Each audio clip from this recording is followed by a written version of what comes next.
Hello दोस्तों, आप लोग मज़े से होंगे, बिल्कुल अच्छे से होंगे। आप लोग का तैयारी बहुत ही मज़ा से चल रहा है, बहुत ही बिल्कुल समय नज़दीक है। जैसा कि आप लोग का पता है कि 17 अगस्त 2022 से रेलवे ग्रुप डी एग्ज़ाम लेने जा रही है और यह नोटिफिकेशन आपको मेरे चैनल पर मिल जाएगा। आप देख लीजिएगा कि मात्र आपके बीच जो समय बचा हुआ है वो बिल्कुल ही कम बचा हुआ है। तो दोस्तों, आप सबों का मैं स्वागत करता हूं आपके अपने YouTube चैनल GKGS मस्ती 2.0 पर।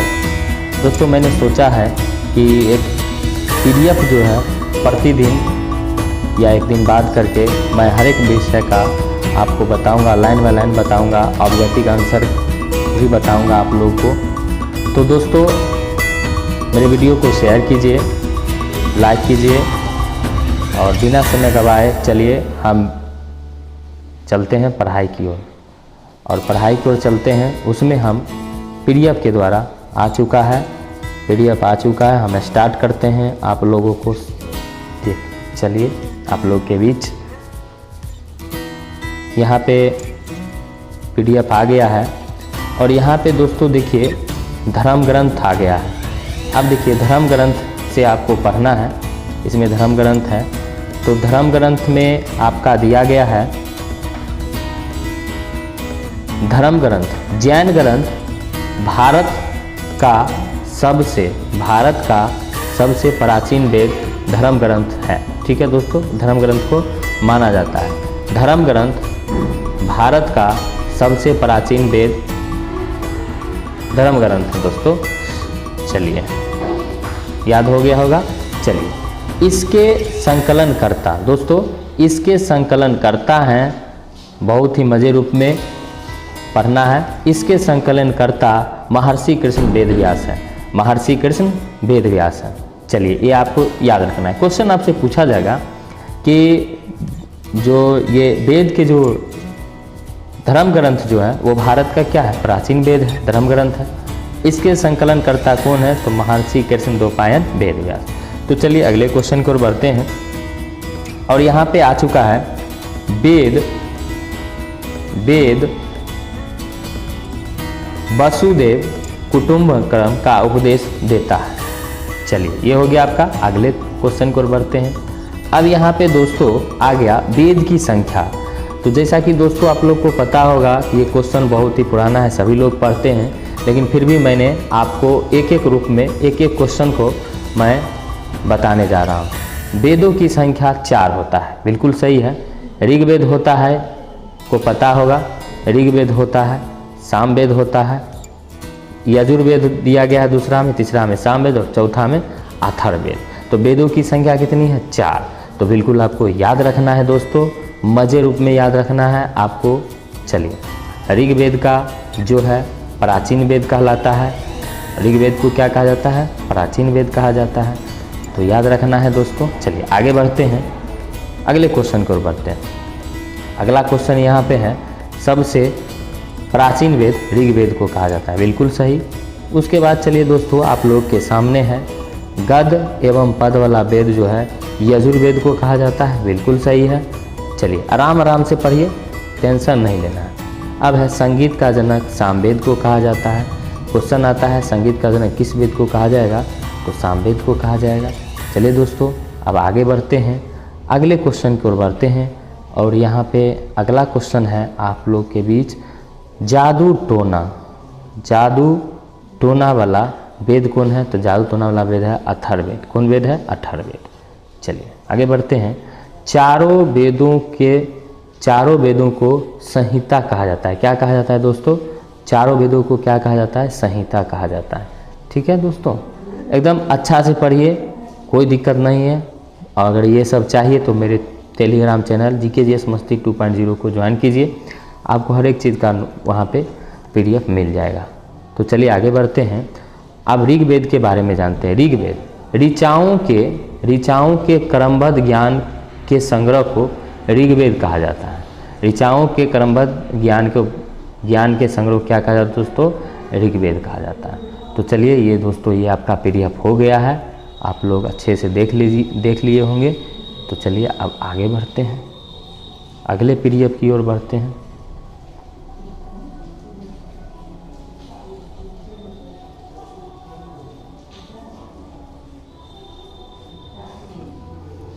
तो अगला पीडीएफ आप लोगों के बीच मैं लाने जा रहा हूँ।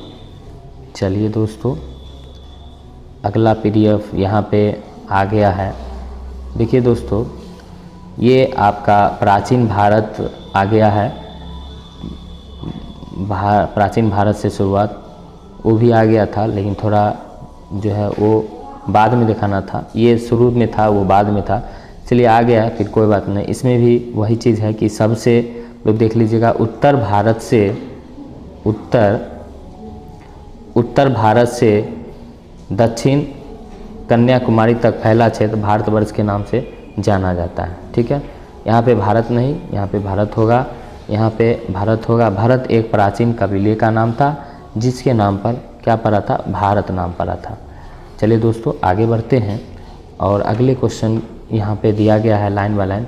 सबसे पहले इतिहास को 3 भागों में बांटने का श्रेय जर्मन इतिहासकार क्रिस्टोफर सेलियस को जाता है। किसको जाता है दोस्तों? क्रिस्टोफर सेलियस को जाता है। यानी सबसे पहले इतिहास को 3 भागों में बांटने का श्रेय जर्मन इतिहासकार क्रिस्टोफ सेलियस को जाता है। तो चलिए आगे बढ़ते हैं। चलिए अब अगला क्वेश्चन है यहाँ पे बना हुआ दोस्तों, इतिहास का पिता हेरोडोटस को कहा जाता है। बिल्कुल सही है, इतिहास का पिता हेरोडोटस को कहा जाता है। अब दोस्तों अगले क्वेश्चन की ओर बढ़ते हैं। यहाँ पे लाइन बाय लाइन पढ़ रहे हैं। प्राचीन भारतीय इतिहास के विषय में जानकारी मुख्यतः 4 स्रोतों से मिलता है। कितने स्रोतों से मिलता है दोस्तों? 4 स्रोतों से मिलता है। आगे बढ़ते हैं। 4 तो स्रोत जो है आपके सामने हैं। धर्म ग्रंथ, ऐतिहासिक ग्रंथ, विदेशियों का विवरण, पुरातत्व संबंधी तथ्य। तो ये सभी जानकारी हुआ, जिसमें धर्म ग्रंथ के बारे में मैं आपको पहले ही बता दिया, थोड़ा उल्टा पुल्टा हो गया था, इसको आप लोग देख लीजिएगा। चलिए दोस्तों अब आगे बढ़ते हैं। चलिए अब आगे बढ़ते हैं और आगे चलते हैं। चलिए ये तो आप लोग पढ़ लिए हैं धर्म ग्रंथ। चलिए दोस्तों यही आ गया। चलिए अब आते हैं दोस्तों, यहाँ पे ऋग्वेद में कितने मंडल हैं, कितने सूक्त हैं, कितने ऋचा हैं, इसके बारे में जानते हैं मजे रूप में। मज़े से जानेंगे, कोई परेशानी नहीं है, एकदम ध्यान से पढ़ना है, एकदम ध्यान से पढ़ना है आपको। चलिए देखिए, ऋग्वेद में 10 मंडल हैं। ऋग्वेद में कितने मंडल? 10 मंडल। कितना सूक्त हैं? तो 1028 सूक्त हैं, यहाँ पे लिखा गया है। एवं 10,462 जो हैं आपका क्या है, ऋचाएँ हैं। 10,462 क्या है आपको दोस्तों? ऋचाएँ हैं। चलिए अब यहाँ पे आगे बढ़ते हैं। बिल्कुल मज़ेदार रूप में मैं आपको पढ़ा रहा हूँ, कहीं से कोई टेंशन की बात नहीं है। आराम से धीरे धीरे पढ़िए, मज़ा से पढ़िए। चलिए इस वेद के ऋचाओं को पढ़ने वाले को, मतलब वेद के ऋचाओं को जो पढ़ने वाले लोग हैं वो ऋषि को क्या कहते हैं? तो होत्री कहा जाता है। यानी वेदों के ऋचाओं को पढ़ने वाले को क्या कहा जाता है? तो होत्री कहा जाता है। बिल्कुल सही है। चलिए आगे बढ़ते हैं और इस वेद से आर्य के राजनीतिक प्रणाली, इतिहास एवं ईश्वर की महिमा के बारे में जानकारी मिलती है दोस्तों। चलिए आगे बढ़ते हैं। अब ऋग्वेद के तीसरे मंडल आ गया। ऋग्वेद के तीसरे मंडल में सूर्य देवता सावित्री को समर्पित प्रसिद्ध गायत्री मंत्र है, यह आपको याद रखना है। तो ऋग्वेद के तीसरे मंडल में क्या है? सूर्य देवता सावित्री को समर्पित प्रसिद्ध गायत्री मंत्र है। गायत्री मंत्र किस मंडल में है? तो तीसरे मंडल में है। सूर्य देवता सावित्री को समर्पित है। तो चलिए आगे बढ़ते हैं, अगले क्वेश्चन की ओर बढ़ते हैं दोस्तों। अगला क्वेश्चन आप लोगों के स्क्रीन के सामने, ऋग्वेद के 9वें मंडल में सोम देवता का वर्णन किया गया। एकदम दोस्तों याद रखना है, ऋग्वेद के 9वें मंडल में क्या किया गया है? सोम देवता का वर्णन किया गया है। चलिए आगे बढ़ते हैं और अगले क्वेश्चन की ओर यहाँ पे है, तो आगे बढ़ते हैं। आगे देखिए, 8वें मंडल की हस्तलिखित ऋचाओं को खील कहा जाता है। यानी 8वें मंडल में हस्तलिखित ऋचा है उसको खील कहा जाता है। तो चलिए आगे बढ़ते हैं। अब यहाँ पे जानते हैं दोस्तों बीसी के बारे में। बीसी क्या होता है? तो बीसी आपको पता होगा कि ईसवी पूर्व होता है। बीसी क्या होता है? ईसवी पूर्व। इसको हम लोग बोलते हैं before the birth Jesus Christ. Before the birth of Jesus Christ इसका पूर्ण रूप होता है। इसमें आपको पता होगा कि ईसवी पूर्व, जैसे आपको बताते हैं महावीर का जन्म कितना ईसवी पूर्व में हुआ था। तो महावीर का जन्म 540 ईसवी पूर्व में हुआ था। तो ईसवी पूर्व को इंग्लिश में कहते हैं B4, यानी ईसा मसीह के जन्म के पूर्व की कहानी को क्या कहा जाता है दोस्तों? BC कहा जाता है। तो चलिए आगे बढ़ते हैं। अब आता है यहाँ पे देखिए लिखा गया है ईसवी पूर्व में वर्षों की गिनती उल्टी दिशा में होती है। जैसे गौतम बुद्ध का जन्म 563 ईसा पूर्व में, इनकी मृत्यु 483 ईस्वी पूर्व में हुआ था। चलिए यहाँ पे आप लोग मज़े से देख ले लिया होगा। चलिए आगे बढ़ते हैं। अब अगले पीरियड की ओर चलते हैं। चलिए आप लोग पढ़ लिए हैं। आगे बढ़ते हैं दोस्तों। हम एक एक चीज़ को बताएंगे दोस्तों। चलिए अब यहाँ पे देखिए दोस्तों, यहाँ पे आगे आपका यजुर्वेद आ गया है। यजुर्वेद को जानते हैं। यजुर्वेद स्वस्वर पाठ के लिए मंत्रों तथा मंत्रों बलि के समय अनुपालन के लिए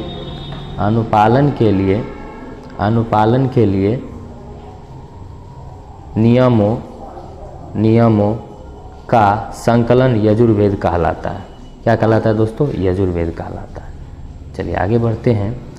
और आगे है इसके पाठकर्ता को क्या कहा जाता है? अधर्युग कहा जाता है। क्या कहा जाता है? अधर्युग कहा जाता है। चलिए आगे बढ़ते हैं। यहाँ पे देखिए यजुर्वेद में यज्ञों के नियम एवं विधि विधान का संकलन मिलता है। चलिए दोस्तों आगे बढ़ते हैं। और उसके बाद इसमें यज्ञ का संकलन हो गया। चलिए इसमें बलिदान विधि का भी वर्णन मिलता है। किसमें? तो यजुर्वेद में। चलिए आगे बढ़ते हैं और आगे जानते हैं। यह एक ऐसा वेद है जो गद एवं पद दोनों में है। यह एक ऐसा वेद है जिसमें गद और पद दोनों में है। चलिए आप चलते हैं दोस्तों सामवेद पे। तो सामवेद, साम का शाब्दिक अर्थ होता है गान। क्या होता है दोस्तों? साम का शाब्दिक अर्थ होता है गान। इस वेद में मुख्यतः यज्ञों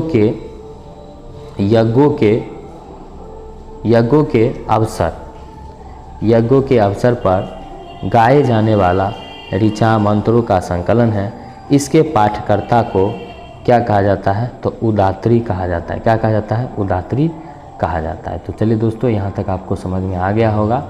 आप लोग नहीं समझ में आया तो मुझे कमेंट ज़रूर कीजिएगा कि सर समझ नहीं आया था। तो पुनः मैं टेलीग्राम पे आपका लिंक शेयर कर देंगे, ये PDF डाल देंगे। टेलीग्राम से जुड़ जाइएगा। GKGS मस्ती 2.0 मेरा चैनल, टेलीग्राम चैनल का भी नाम है, उससे आप जुड़ सकते हैं। चलिए दोस्तों यहाँ पे देखिए ऋग्वेद पर आधारित है। अब देखिए यहाँ पे थोड़ा उल्टा हो गया है। यहाँ पे देखिए क्या किया गया है, यहाँ से हम पढ़ते हैं। देखिए सामवेद को हमने पढ़ा दिया और उसके बाद ही ये बताया गया है। वहाँ पे थोड़ा इसमें थोड़ा बचा हुआ है, इसको क्लियर कर लेते हैं।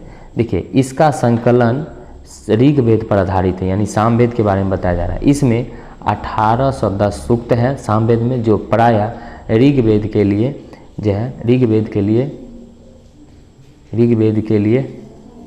किए गए हैं। यहाँ पे किया होता। चलिए इसे भारतीय संगीत का जनक भी कहा जाता है। यानी भारतीय संगीत का जनक किस वेद को कहा जाता है? तो आपको याद रखना है, भारतीय संगीत का जनक सामवेद को कहा जाता है। तो आगे बढ़ते हैं। अब यजुर्वेद पे चलते हैं। यजुर्वेद तथा सामवेद में किसी भी विशिष्ट ऐतिहासिक घटना का वर्णन नहीं मिलता है, ये आपको याद रखना है। तो चलिए अब आगे बढ़ते हैं अथर्ववेद पे। अथर्ववेद पे चलते हैं। अथर्ववेद में देखिए क्या है। अथर्ववेद अथर्वा ऋषि द्वारा, किस ऋषि द्वारा? अथर्वा ऋषि द्वारा रचित इस वेद में कुल 731 मंत्र हैं एवं लगभग 6000 पद हैं। इसको भी आप लोग याद रखना है। चलिए दोस्तों आगे बढ़ते हैं। और इसमें यह भी बताया गया कि औषधियों का उल्लेख सबसे पहले अथर्ववेद में किया गया था। औषधियों का उल्लेख कहाँ किया गया था? अथर्ववेद में किया गया था। चलिए आगे बढ़ते हैं और चलते हैं आगे। समान मनुष्य के विचार तथा अंधविश्वास का विवरण इसी में मिलता है, अथर्ववेद में ही मिलता है। चलिए आगे बढ़ते हैं।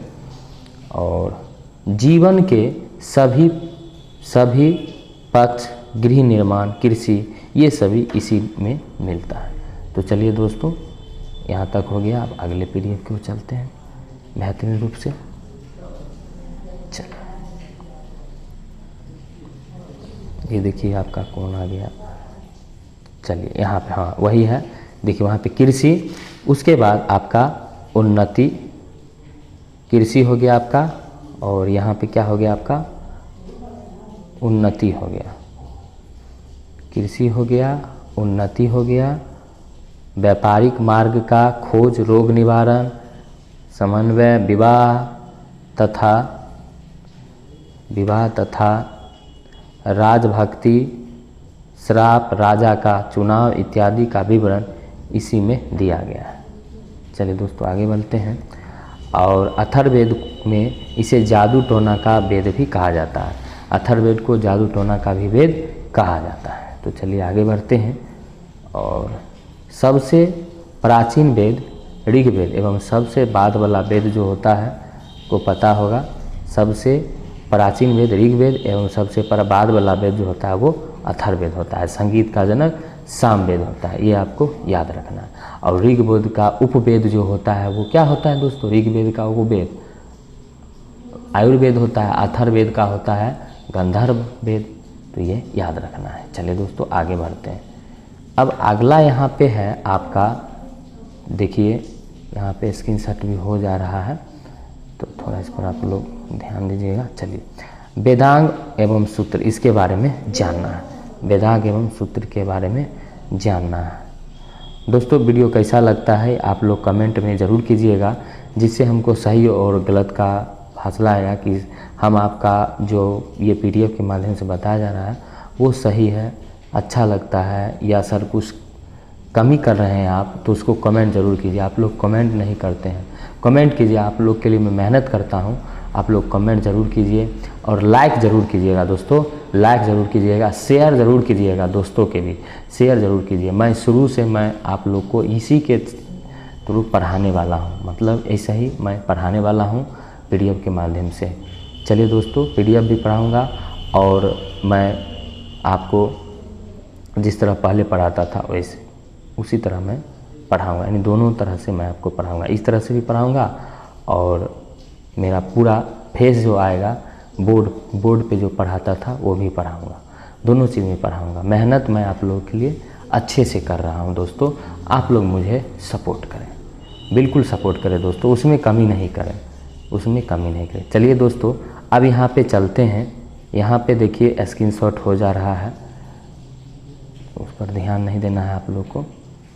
चलिए अब चलते हैं वेद। वेद को भली भांति समझने के लिए 6 वेदांग की रचना की गई है, जो इस प्रकार है। अब आपको याद रखना है कि देखिएगा कि वेद 4 गो होता है, वेदांग 6 गो होता है। तो वेदांग 6 गो में पहला शिक्षा, दूसरा कल्प, तीसरा निरुक्त, चौथा व्याकरण, पांचवा छंद और छठा ज्योतिष होता है। तो क्वेश्चन आपसे पूछेगा कि वेदांग कितने होते हैं, तो 6 होते हैं, याद रखिएगा। शुद्ध उच्चारण, स्थान, क्रम, कंष्ठ्य, विधि, शब्दों का व्युत्पत्ति, शास्त्र, ये सभी इसी में मिलता है। तो चलिए दोस्तों अब आगे बढ़ते हैं। और यहाँ पे एक छोटा में लिखा है कि सूत्रों में गौतम धर्मसूत्र सबसे प्राचीन माना गया, सबसे प्राचीन माना गया है। तो चलिए अब आगे बढ़ते हैं, अगले पीडीएफ की ओर चलते हैं मज़ेदार रूप से। अब है यहाँ पे पुराण आ गया दोस्तों, यहाँ पे पुराण के बारे में जानते हैं मज़ेदार रूप से। पुराण आ गया, पुराण में देखिए एक एक चीज़ को मैं बता रहा हूँ। पुराण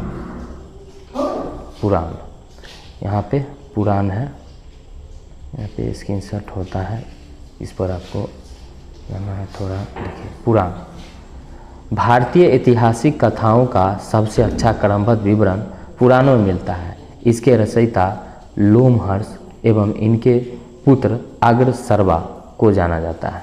ये याद रखिएगा। पुराण के रचयिता हैं लोमहर्ष एवं इनके पुत्र उग्रसर्वा, ये भी आपको याद रखना है। चलिए आगे बढ़ते हैं। अब जानते हैं आगे पुराण, यहाँ पे आपको हम बता देते हैं पूरे।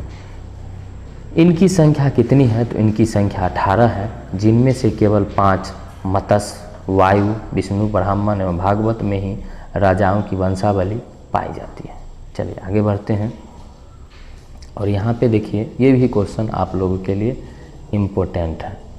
ये क्वेश्चन आप लोगों के लिए इम्पोर्टेंट है। कौन क्वेश्चन इम्पोर्टेंट है? तो देख लीजिए यहाँ पे, पुराण और संबंधित वंश। देखिए पुराण संबंधित वंश, तो यहाँ पे है आपका जो यहाँ पे विष्णु पुराण किससे संबंधित है? मौर्य वंश से। मत्स्य पुराण किसके संबंधित है? आर्य सातवाहन।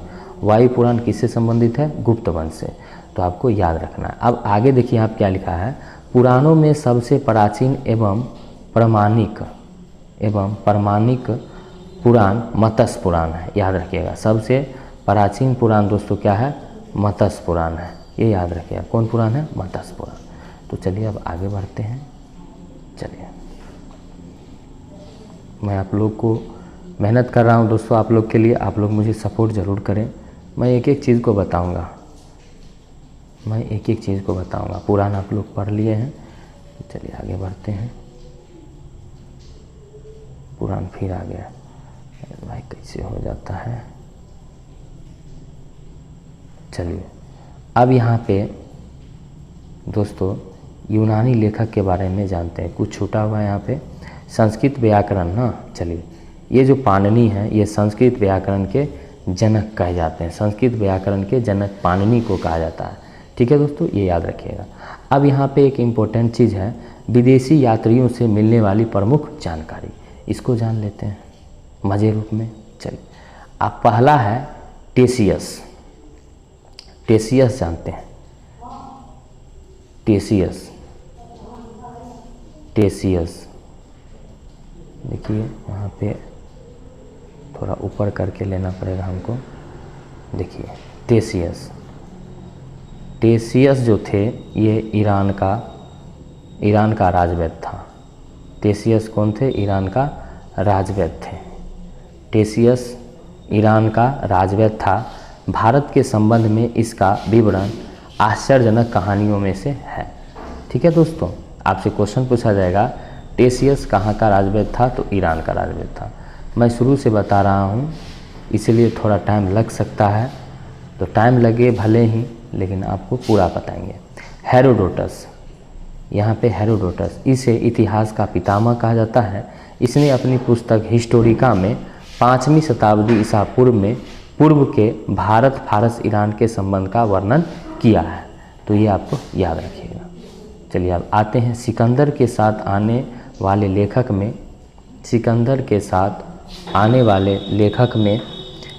में निरियाकस, आनेस्टिक्रस तथा अस्टियोसस बुलस के विवरण दिए गए हैं। अब इसके बारे में जानते हैं। मेगास्थनीज, यहाँ पे दोस्तों आ गया मेगास्थनीज।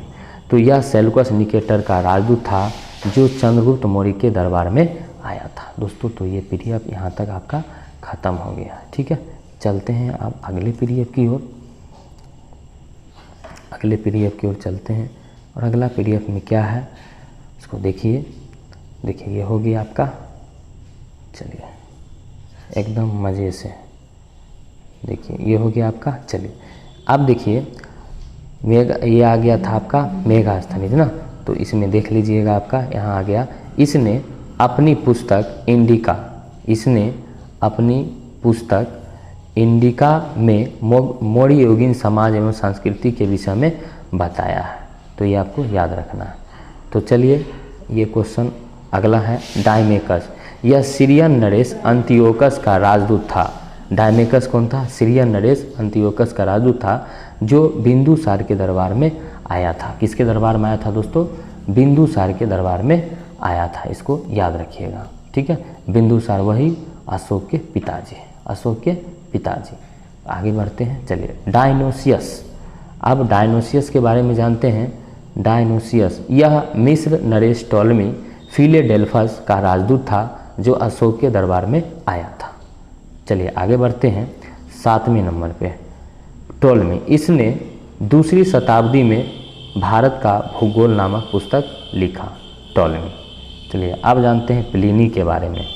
प्लिनी के बारे में अब जानते हैं। प्लिनी इनके अनुसार नेचुरल हिस्ट्री नामक पुस्तक लिखा गया। इसमें भारतीय पशुओं, पेड़ पौधे, खनिज पदार्थों के बारे में बताया गया। तो दोस्तों मैं इतना बता दिया हूँ।